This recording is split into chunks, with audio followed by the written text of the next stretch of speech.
เป็นภาพบ้านผาป่าประจำปีบ้านลูกศาสตร์ตำบลนาตาลอำเภอตังงวยอ่ะเศร้าวันที่1นี้ผู้ค้าป่าตะขับผสมงานผาป่าเจ้านี่คือ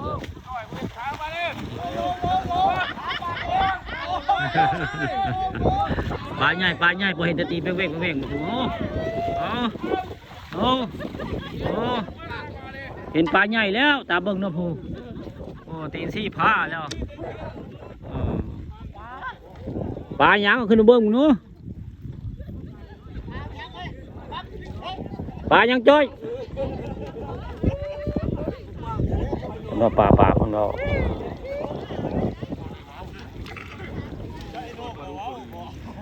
เป็นยอขึ้นมาได้ปลาดุได้ปลาดุหมอจอยหมอยามมาทำขาปลาถึงนี้เพิ่งปลาดุนะ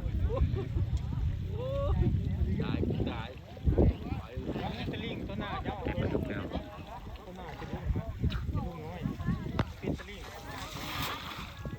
นี่นะ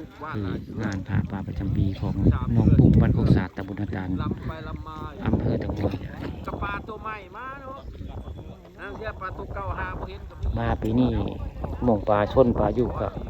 มีได้แต่เก่าบ่เคยมีได้น้องปุ่มนี่หม่งปลาชนปลาอยู่มาจิตแปล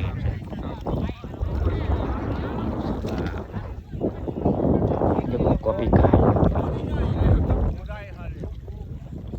นี่คือภาพการ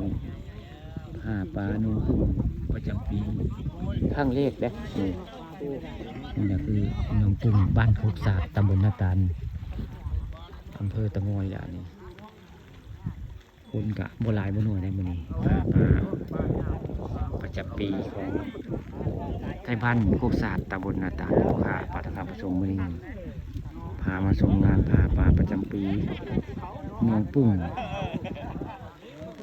บ้านโคกศาสตร์บ้านป่าทองคำพาชมเลยล่ะอันนี้ผู้ค้าอยู่บ้านนี้นะแต่บริมาทึกได้มาภาพพระเจ้าตุ้งเฮเซนอยู่บริเวณหนึ่งปุ่มบ้านโคกศาสตร์ตำบลนาตาลไหว้บังไหว้โซงงานผาป่าประจำปีมีคู่ปีได้ปีหนึ่งกะสีผ้าเท่านึงได้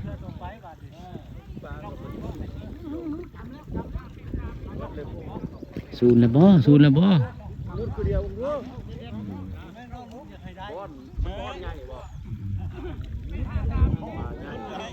คอใหญ่บอกอันนี้คือจึ้งแล้วบานนี้จังแหล่เจ้าพอคอใหญ่เป็นจังแหล่ส่งขึ้นมาจะบอกคอใหญ่เบียกแล้วเบิ่งก็เอายากแท้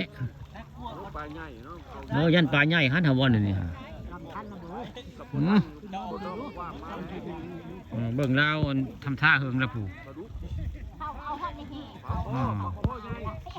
นั่นบอกคอใหญ่บ่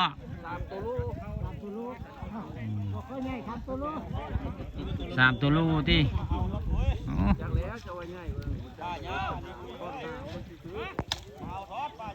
เขาเปิดเที่ยวปลาแล้ว